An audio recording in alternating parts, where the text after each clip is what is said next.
और सात्विकता बढ़ाने के लिए हमारे धर्म कर्म हमारे ये काम करेंगे। तो मेरा व्यक्तिगत रूप से कोई विश्वास किसी चमत्कार पर नहीं है। ये तो इतना ज़रूर है कि जैसे जैसे जैसे जैसे बाबाओं का दायरा बढ़ता चला जाता है वैसे वैसे उनकी खुद की, क्योंकि वो भी तो हमारी ही तरह एक ह्यूमन बीइंग है, और उनकी खुद के लालच और उनका खुद का जो भोग की लिप्सा है वो उनकी बढ़ती चली जाती है। जो उनकी फॉलोइंग है भक्तों की, वो उन्हें इस बात के लिए बचा करके रखती है कि बहुत सारी चीज़ों से, बहुत सारी आराम तलबी उन लोगों के। अब देखिए कितने बड़े बड़े महल ये बाबा लोग बनाते हैं, आप देखिए कितने बड़ी बड़ी व्यवस्थाएं इनके यहाँ, कितने कितने मंजिला भवन और अरबों खरबों रुपए का साम्राज्य है। वो सब साम्राज्य हमारे समाज के लोग वहाँ जा कर के दान के रूप में दे करके आते हैं, पैसे के रूप में दे करके आते हैं। और इत्तफाक से कभी किसी का फ़ायदा हो जाए तो उसको ठगने में हमारे ये, मैं सबकी बात नहीं कर रहा हूँ, लेकिन ऐसे जो लोग हैं जो केवल अपने लाभ के लिए, हित लालच के लिए, स्वार्थ के लिए बाबा बने हुए हैं, उन लोगों का निश्चित रूप से बहिष्कार होना चाहिए। और इसका कारण है, इसके लिए ज़रूरत है कि हम लोग शिक्षा को जन जन तक पहुंचाएं। भारत सरकार को इसके लिए क्या करना चाहिए जिस तरह? जी देखिए, 2 स्टेट हैं हिंदुस्तान में, मैं इस समय उनके नाम आपको नहीं बता पा रहा हूं, लेकिन मेरी जानकारी में है कि 2 स्टेट ऐसे हैं जहां इस प्रकार के अंधविश्वास फैलाने पर रोक लगी हुई है। किसी भी प्रकार का कोई अंधविश्वास, वो किसी भी धर्म के लिए हो, और किसी प्रकार के किसी चमत्कारी बबूत से कुछ हो जाएगा या किसी विशेष क्रिया से कुछ हो जाएगा, इस प्रकार का एक कानून निश्चित रूप से भारत सरकार को सख्ती के साथ बनाना चाहिए। और ये भी उसमें ज़रूर ध्यान रखना चाहिए कानून बनाते समय कि जो सात्विक लोग हैं, जो वास्तव में आध्यात्मिक लोग हैं, जो लोगों को प्रेरित करते हैं धर्म के मार्ग पर चलने के लिए, उन लोगों की भावनाएं भी आहत ना हो, लेकिन सख्त कानून बने।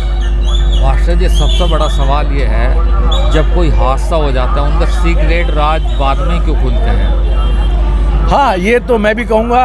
और श्रीमान राकेश जी, आपका चैनल बहुत लोगों में, हज़ारों लोग आपके चैनल को देखने वाले लोग हैं, और इसीलिए मैं ये बात कह रहा हूँ कि आप मेरी बात को अन्यथा ना लें। इसमें मीडिया का भी एक बड़ा रोल है। अब मीडिया में समझता हूँ कि जैसे जैसे जैसे ही किसी कोई बात होती है वैसे ही मीडिया फ़ौरन उस पंक्ति के पीछे लग जाता है, लेकिन उससे पहले मीडिया अपनी जिम्मेदारियों से कहीं, मैं संपूर्ण मीडिया की बात नहीं कर रहा हूँ, मैं एक चुनिंदा बात कर रहा हूँ कि जो लोग केवल एक लीक पर चलने की बात करते हैं, तो ये सारे के सारे सरकार की कहाँ एजेंसियाँ हैं, LIU क्या कर रही हैं, सरकार की CID क्या कर रही है, और तमाम एजेंसियाँ सरकारों के पास हैं, तो वो सब उन चीज़ों को क्यों नहीं खोज पा रहे हैं जहाँ इस प्रकार की कहीं ऐसा, अगर कहीं ऐसा लगता है कि अंधविश्वास फैलाया जा रहा है। जितने भी ऐसे प्रोग्राम हुए जिसमें भी ऐसा मतलब हुआ, उनके सीक्रेट बाद में ही खुले हैं। कितना बड़ा साम्राज्य चला रहे हैं, उनका सीक्रेट सब बाद में खुले। मतलब एक और कोई सीक्रेट ऐसा जो पहले भी खुला हो जिसको हम याद कर सकें? हाँ देखिए, मैंने बताया कि हम आस्था वाले लोग हैं। अभी हाथरस वाली कितनी विभत्स घटना हुई है, लेकिन इस घटना के बाद भी लोग बाबा को चमत्कारी कहना चाहते हैं।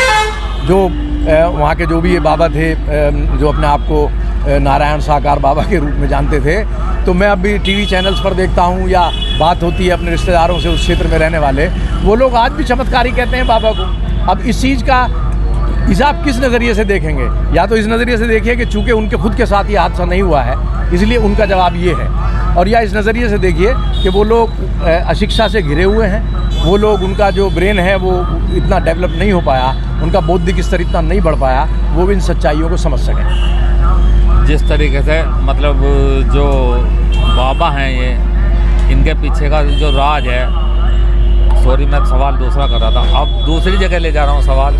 जिस तरीके से हम इस चीज़ को देख रहे हैं, कांवड़ हाथरस कांड को देख रहे हैं, हमारी लगभग 22 तारीख से कांवड़ यात्रा शुरू होने वाली है। इसमें बड़े बड़े शिविर लगते हैं, और जो मतलब उन शिविरों के लिए मतलब क्या कहना चाहोगे, मतलब जो किस तरीके से मतलब हाँ, उस कांड को हम देख कर मतलब सावधानी बरतें हैं?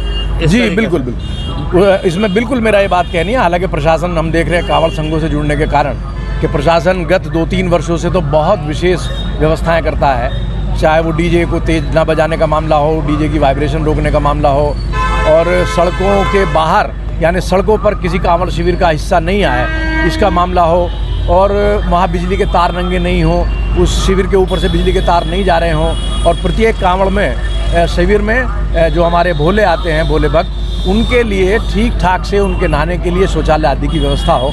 इस बात की व्यवस्था का ध्यान प्रशासन रखता है। लेकिन मैं ये कहता हूँ कि अभी भी ये नाकाफ़ी हैं। जितनी बड़ी संख्या होती जा रही है हमारी कांवड़ यात्रा की, कांवड़ भक्तों की, भगवान शिव के भक्तों की, उसके लिए अभी और इंतज़ाम बहुत बड़ी संख्या में होने चाहिए।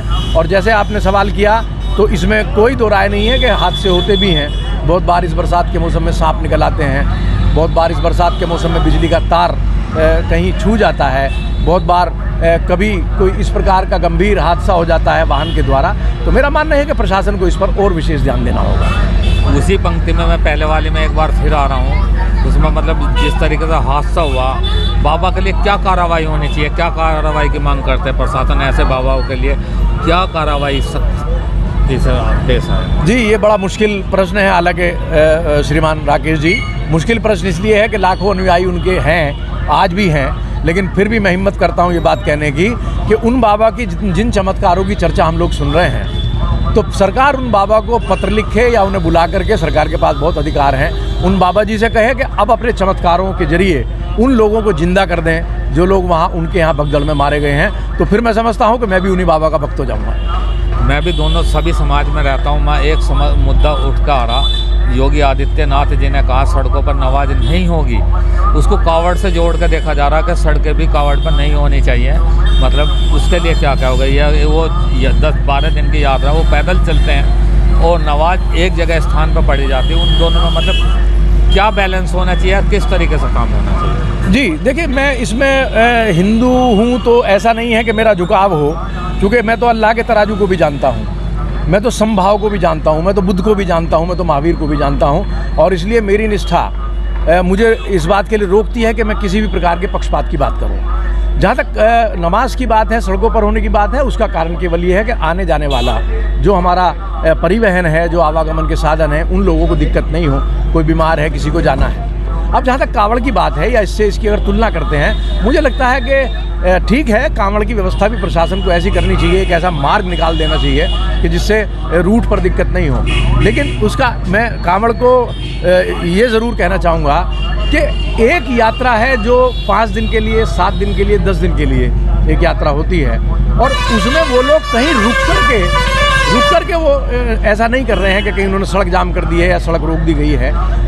शिविर में विश्राम करते हैं, सड़कों पर चलते हैं। सड़कों पर चलने के लिए आप किसी को नहीं रोक सकते हैं, ये सड़कें चलने के लिए हैं। इन सड़कों पर चलने के लिए टैक्स पे किया जाता है। हिंदू, मुसलमान, सिख, ईसाई, मेरा भारत सभी धर्मों के लोगों का है, तो सभी लोग चलते हैं। तो मुझे नहीं लगता कि और जब विश्राम होता है तो वो सड़कों पर विश्राम नहीं करते हैं। हाँ, यदि सड़कों पर कोई हमारे कांवड़िया विश्राम करते हैं तो मैं मानता हूँ कि जो संगठन के लोग हैं, प्रशासन के लोग हैं, कांवड़ शिविर के लोग हैं, उन्हें हमारे भोले भक्तों को बताना चाहिए कि भाई शिविर में हमारे पास पूरा इंतजाम, आप वहाँ लेटिए। लेकिन ऐसा होता नहीं है, शिविर में वो लोग लेटते। तो नमाज का और उसका मुझे नहीं लगता कि दो धर्मों के बीच में किसी भी घटना को लेकर के कोई तुलना की जानी चाहिए। चलिए, ये थे दीपक मास्टर जी, बड़े ही उन्होंने सवालों के उत्तर दिए।